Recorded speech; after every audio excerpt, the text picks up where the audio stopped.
Welcome, football fans, to this 2025 NFL offseason review and NFL draft preview for the NFC East Division here on Tim Reynolds Show. Thank you, football fans. Please make sure you guys hit that like button and subscribe to Tim Reynolds Show for more of my NFL content and continue to support one of the most electrifying sports entertainment channels on all of YouTube. It's right here. It's Tim Reynolds Show. Now let's go as I break down all the key free agent additions and signings throughout this 2025 NFL offseason for the NFC East Division, and we'll also preview the 2025 NFL draft needs by position for each of these teams in this division. And we'll get started here, guys, with the Dallas Cowboys, and a very interesting offseason for Dallas as we see they were able to make some moves across both the offense and the defense, including a couple of trades where we see they also traded for quarterback Joe Milton from the New England Patriots as they acquire the backup quarterback for Dak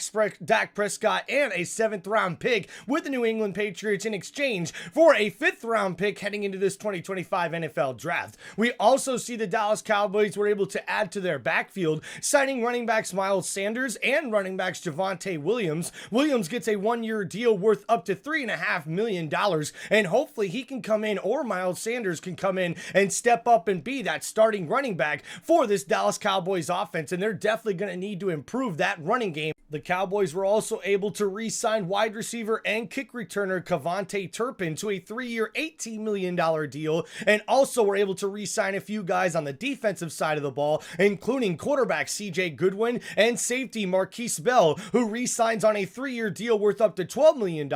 And we also see they were able to re-sign defensive lineman Osa to a 4-year, $80 million deal, including $58 million guaranteed. And we also see they bring in some more veterans to help out that defense, including edge rusher Dante Fowler Jr. as he signs a 1-year, $8 million deal. And they also bring in edge Peyton Turner on a 1-year, $3 million deal with $2 million guaranteed, and also bring in veteran defensive lineman Solomon Thomas on a 2-year deal, and he should definitely help improve that defensive line for this Dallas Cowboys defense. And we also see the Dallas Cowboys were able to re-sign punter Brian Anger on a 2-year deal. He's been a good piece for them in their special teams over the last few seasons. And as far as the 2025 NFL draft needs for the Dallas Cowboys by position, as we preview the 2025 NFL draft for them, I see on defense the Dallas Cowboys really need to look at the linebacker position. They got to get a lot younger and more athletic at that position if they want a chance to be a competitive defense this season, and could maybe use a few more pieces in the secondary to help improve that back end of that defense for the Dallas Cowboys. And on offense, I think the Dallas Cowboys are going to be looking at some more weapons at the wide receiver and running back position. I really do think running back is a big position of need for this Dallas Cowboys offense, but they could also look for some more depth along the offensive line, especially after losing offensive guard Zach Martin, who announced his retirement this 2025 NFL offseason. So those are just a few positions of need for the Dallas Cowboys as they head into the 2025 NFL draft. And guys, next up here in the NFC East Division, we're going over the New York Giants. And the football Giants had a rough season last year, but we've seen they've had kind of a quiet offseason thus far. As we see on offense, their big signings have been at quarterback, including signing veteran quarterback Russell Wilson on a 1-year deal worth up to $10.5 million, and could be up to $21 million in incentives in this contract for the veteran QB, as it looks like Russell Wilson could be the starter heading into next season for this New York football Giants offense. But they also bring in another veteran quarterback, signing QB Jameis Winston to a 2-year, $8 million deal as well. We see they were also able to re-sign wide receiver Darius Slayton, the standout wideout that's been a part of this New York Giants football team and their offense over the last few years, as he re-signs a 3-year deal worth up to $36 million, much deserved for the wide receiver Darius Slayton. And we also see on the defensive side of the ball, we see that the New York Giants were able to bring in Roy Robertson Harris on a 2-year deal worth up to $10 million. And they're also able to bring in safety Javon Holland on a 3-year deal worth just over $45 million, with just over $30 million guaranteed for the standout safety that played very well for the Miami Dolphins defense over the last few years. And they also were able to sign cornerback Paulson Adebo to a 3-year, $54 million deal, including $30 $36 million fully guaranteed, and hopefully those two players should help improve the back end and the secondary of that New York Giants defense. And they're also able to bring in edge rusher Chauncey Golston on a 3-year deal worth $19.5 million.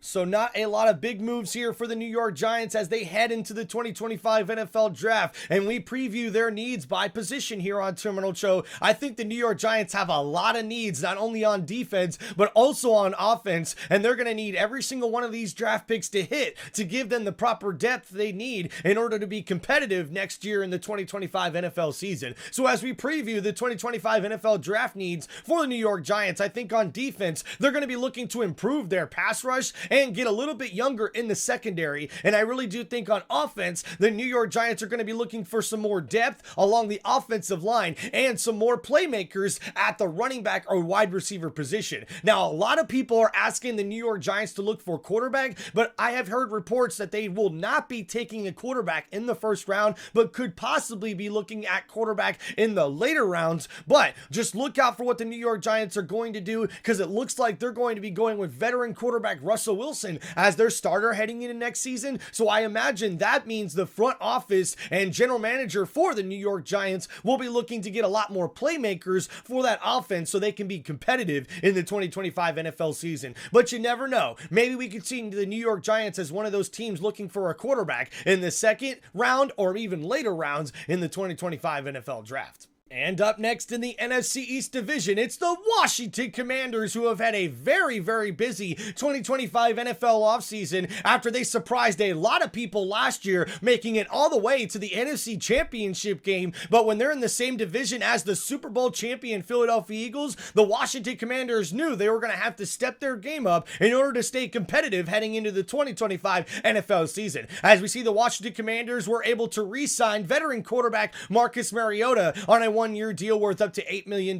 and also were able to trade for wide receiver Deebo Samuel from the San Francisco 49ers, sending over a 2025 5th-round pick for the standout wide receiver that now will be paired up with wide receiver Terry McLaurin in this Washington Commanders offense. And you know, second-year quarterback Jaden Daniels has got to be very happy to see Deebo Samuel a part of this offense, as we see the Washington Commanders get a big playmaking wide receiver that also can play a little bit of running back and be a very good focal point for this Washington Commanders offense going forward. And a huge deal here being able to get him for only a 5th-round pick in the 2025 NFL Draft in this trade with the San Francisco 49ers. We also see they were able to sign wide receiver Michael Gallup, who unretired and now will return to his NFL career, signing with the Washington Commanders. And we also see the Commanders were able to re-sign tight end Zach Ertz on a 1-year deal worth $6.25 million and up to $9 million in incentives for the standout tight end that was a focal point of this offense at the end of the year last year and was a huge target for the quarterback in the playoffs. So now we'll see Zach Ertz return and hopefully be just as good, if not better, for this Washington Commanders offense heading into next season. We also see the Commanders made a huge trade for offensive tackle Laramie Tunsil, as they sent over a 2025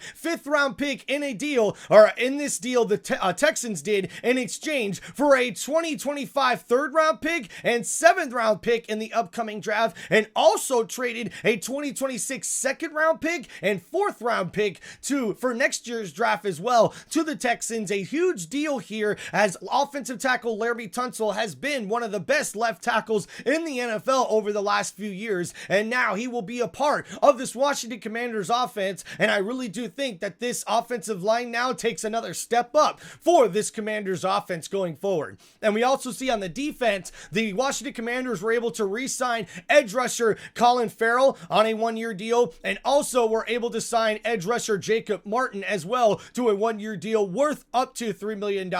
They also bring in edge rusher Wise on a 1-year deal worth up to $5 million, and defensive tackle Eddie Goldman also signs a 1-year deal worth just over $1 million as well. Defensive lineman Sheldon Day signs a 1-year deal deal, and defensive lineman Javon Kinlaw signs a 3-year, $45 million deal with $30 million guaranteed, as we see the Commanders really prioritize the defensive line here in this offseason, especially after losing a couple of veteran guys to free agency. And we also see they re-signed veteran linebacker and their captain Bobby Wagner on a 1-year deal worth up to $9.5 million with $8 million guaranteed. And Bobby Wagner was definitely a crucial part of this Washington Commanders defense last season on their playoff run. They also were able to sign safety Will Harris on a 2-year deal worth up to $8 million with a max value of $10 million on this deal, and also were able to re-sign kicker Zane Gonzalez and punter Tress Way, who has been one of the better punters in the NFL over the last few years. Now, as the Washington Commanders head into the 2025 NFL Draft, and we preview their draft needs by position here on Tim Reynolds Show, I think on defense, you're really going to look at the Washington Commanders looking at the linebacker position. They got to get, and they also could be looking at defensive back to help improve this defense in the NFL Draft. But on offense, I think the Washington Commanders are going to be looking at more depth along the offensive line, and maybe another playmaker at the wide receiver position to help with some more depth could definitely be crucial for this Washington Commanders offense. But instead of wide receiver, I think they might actually prioritize tight end a little bit more. So getting a little bit more depth along the offensive line and getting a little bit younger at the tight end position, getting another playmaker there could be very crucial for this Washington Commanders team heading into the 2025 NFL season. And guys, last but not least, it's the 2025 Super Bowl champions, the Philadelphia Eagles. And man, they had a very, very busy 2025 NFL offseason themselves, as we see running back Saquon Barkley signed a 2-year contract extension worth up to $41.2 million in new money on this new contract extension, and $36 million guaranteed for the standout running back that really helped this Philadelphia Eagles team become Super Bowl champions. We also see they were able to bring in veteran running back A.J. Dillon on a 1-year deal and signed wide receiver Terrence Marshall, as he now comes to be a part of this Philadelphia Eagles offense. We also see they were able to sign offensive tackle Lane Johnson to a 1-year contract extension, and the deal now has over $8 million over the next couple of seasons and adds an additional $30 million in guarantees for the standout offensive tackle. We also see they were able to acquire offensive guard Keon Green in a trade where they sent safety C.J. Gardner-Johnson over to the Texans and a 2026 6th-round pick, and they also will receive a 2026 5th-round pick in this deal, along with offensive guard Keon Green, who helps with the depth there along the offensive line for the Philadelphia Eagles. We also see they re-signed a Defensive Player of the Year candidate, linebacker Zach Braun, to a 3-year deal worth up to $51 million with $34 million guaranteed for the linebacker Zach Braun, who played very, very well for this defense last year on their way to a Super Bowl title. And they also signed cornerback Adoree Jackson to a 1-year deal worth $2.5 million, and hopefully he'll be able to come in and help improve with some of their losses that they've had in the secondary for this Philadelphia Eagles defense. And as far as the draft needs, as we head into the 2025 NFL Draft for the Philadelphia Eagles, I think on defense, they're going to be looking at secondary, either safety or cornerback. I think they really need to get a little bit younger at that position, a little bit more athletic, add some depth there on that defense, on the back end there for the secondary. And also for the offense, I think the Philadelphia Eagles are going to be looking at offensive linemen and maybe even tight end, as we're hearing reports that the Philadelphia Eagles could move on from tight end Dallas Goedert, either in a trade or releasing the standout tight end, which means they're going to be looking at the tight end position for their NFL draft needs on offense. But I really do think they'll prioritize the offensive line and maybe even look for a little bit more playmakers, either at running back or wide receiver. But they're already pretty good at that position already here for this Philadelphia Eagles offense. And this has been your 2025 NFL offseason review and NFL draft Draft preview for the NFC East Division right here on Tim Reynolds Show, one of the most electrifying sports entertainment channels on all of YouTube. And thank you, football fans, thank you, NFL fans, for tuning in to this off-season review and NFL Draft preview for the NFC East Division. And guys, I cannot wait to bring you more NFL content right here on my YouTube channel. It's Tim Reynolds Show. Now let's go. Thank you everybody for tuning into the channel. Please make sure you like and subscribe to Tim Reynolds Show to continue to support this football loving channel. Thank you guys so much, and make sure you tune in for more of my NFL content, my college football content, my WWE content, and more sports content right here on Tim Reynolds Show. Thank you for all the support, guys. Peace out, and we'll see you for the 2025 NFL Draft live here on Tim Reynolds Show. Let's go. Peace out.